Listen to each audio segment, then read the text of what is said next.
7 detail penting yang mungkin kamu lewatkan dalam film The Wailing. Kutipan ayat Alkitab Lukas 37-39. Kutipan ayat Alkitab ini sebetulnya sudah disebutkan 2 kali di film ini. Yang pertama kali di awal film, nah ini.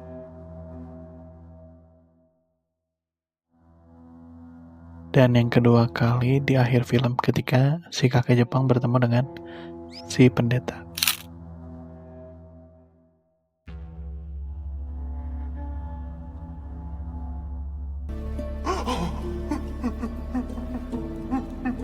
Bagi yang belum tahu, isinya kurang lebih menjelaskan kalau hantu itu tidak bertulang atau berdaging. Nah, ketika si kakek Jepang membacakan ayat ini, kita sebagai penonton dan pendeta ditantang, apakah kamu percaya kalau si kakek ini adalah manusia atau bukan? Karena kalau kita tidak percaya, maka artinya kita tidak percaya Alkitab.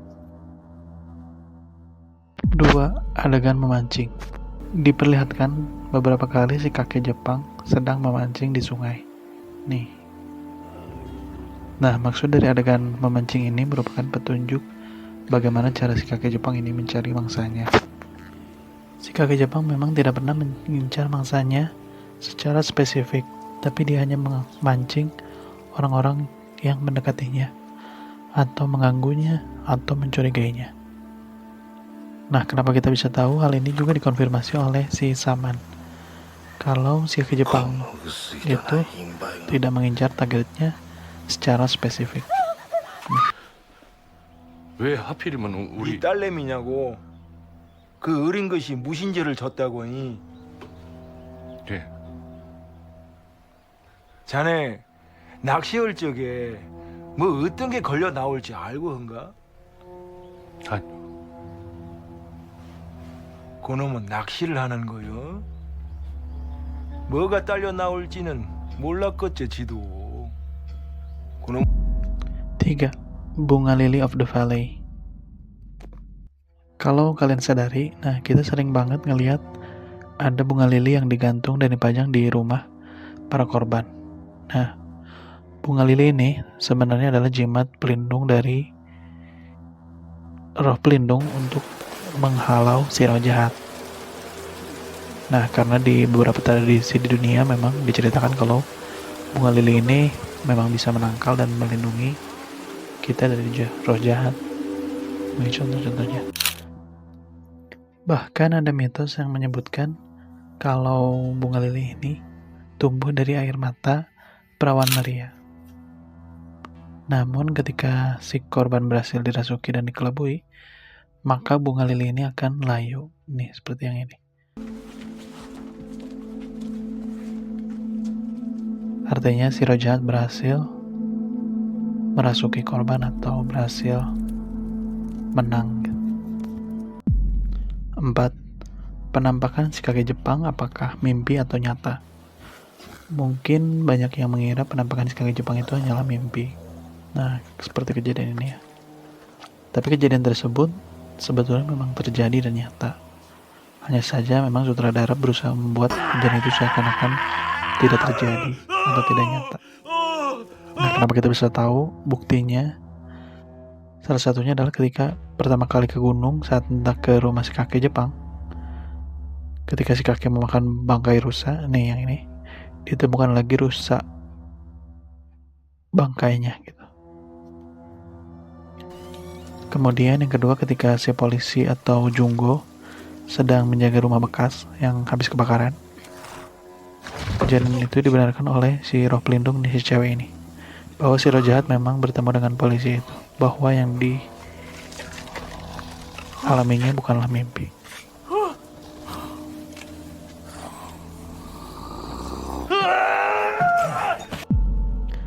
5. Kenapa kakek Jepang itu ketakutan ketika dikejar-kejar? Ada adegan di mana ketika si kakek ini didatangi oleh para warga. Nah, kemudian kakek ini dikejar-kejar oleh warga. Nah, sebetulnya kakek ini adalah orang biasa aja gitu. Dia itu kerasukan oleh roh jahat. Kenapa kita bisa tahu? Karena saat di gereja diceritakan oleh si pastor. Nih yang ini. 사람의 Kalau kakek 영혼은 Jepang itu dikenal sebagai seorang profesor, 근데 그 사람은 biarawan, 사라졌어. tapi ada hal miring juga tentangnya. 지도 몇 번을 그 사람에 관한 얘기를 들었는데 유명한 대학 교수란 소문도 있고 무시무시한 Nah, terus kenapa dia takut waktu dikejar-kejar orang? Ya, karena dia udah tersadar gitu dari kerasukannya. Sementara ketika di rumah dia tidak terlihat takut, meskipun si polisi membawa benda tajam. Nih kayak gini. Nah, jadi ketakutan itu hanyalah muslihat si roh jahat untuk mengelabui kita. Kalau dia itu manusia gitu, bukan roh jahat atau iblis gitu. Scene ritual. Mungkin banyak yang bingung dengan adegan ritual ini. Kita melihat si kakek Jepang dan si Cenayang atau si Saman seperti sedang beradu ilmu. Nah, padahal kalau kita perhatikan ketika si kakek melakukan ritual, di sana ada foto orang yang berada di mobil. Nah, yang ini. Nah, jadi sebetulnya tujuan si kakek Jepang ini adalah merasukan roh jahat ke dalam orang mati tersebut gitu. Bukan untuk melawan si Saman. Nah, sementara ritual si Saman bertujuan untuk mengeluarkan roh jahat di tubuh si Hyojin yang bocil ini. Bukan untuk mencelakai si kakek Jepang. Nah, terus muncul pertanyaan, kenapa si kakek Jepang ini bisa kesakitan gitu? Nah, sebetulnya hal itu terlihat ya. Saat pagi hari ada roh baik yang berjalan di depan rumah si kakek Jepang itu. Nah, jadi sebetulnya si perempuan ini adalah roh pelindung yang melindungi si korban gitu.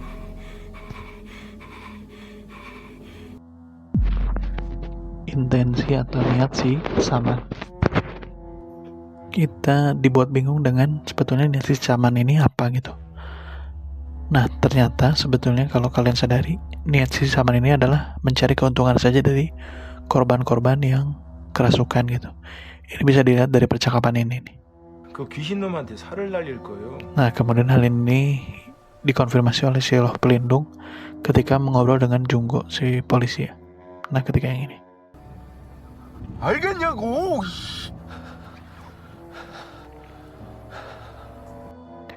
Nah, terus di alternate ending kita bisa lihat juga si Saman ini melakukan perjalanan bersama si kakek Jepang. Nah, artinya mereka ini bekerja sama gitu. Nah, yang terakhir ketika si Junggo atau polisi ini ke rumahnya si Saman ini ternyata menggunakan celana yang sama yang dipakai dengan si kakek Jepang itu. Nih yang ini. Nah, itu menunjukkan bahwa mereka memang bersekongkol.